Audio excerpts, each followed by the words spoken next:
Chapter 23. Chilling News. I shoved the window open and a blast of cold air crashed into my face. We've got to get his attention. I waved my arms as hard as I could. Stasha pushed open the window next to me and did the same thing, but Marv kept plowing straight ahead. For power's sake, would the stupid, crazy-haired guy just look up? But just thinking that made me want to giggle for an hour straight. I never thought I'd see him again.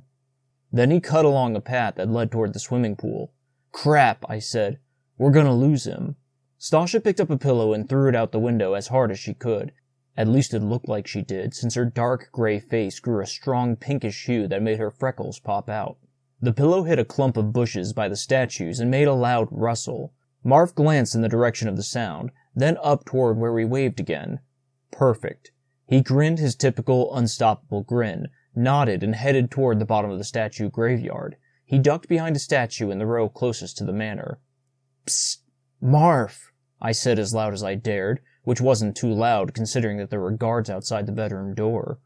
He peeked his head out from behind the statue, that stupid grin still on his face. "How's the mission going, man?"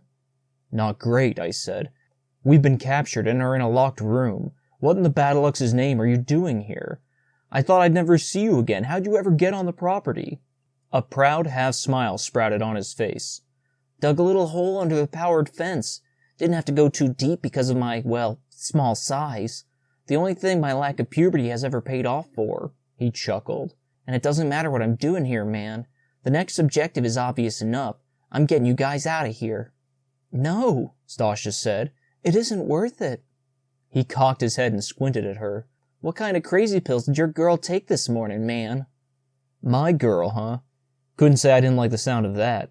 "She's right, Marv. This place is crawling with guards, especially since we've been caught.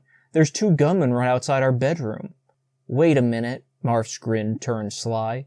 "You and your girl are in a bedroom?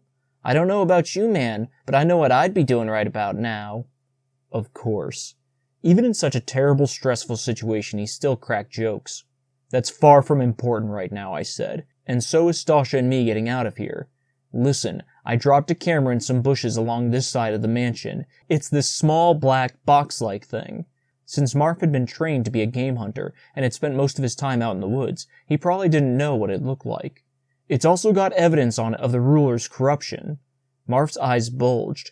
"You've got to find it. Should be near us, so shouldn't take you too long. We were still in the same wing as the window I'd thrown the camera out of, so it shouldn't be too hard to find. When you get it, you've got to bring it back to our faction and show everybody what's on it." "Got it."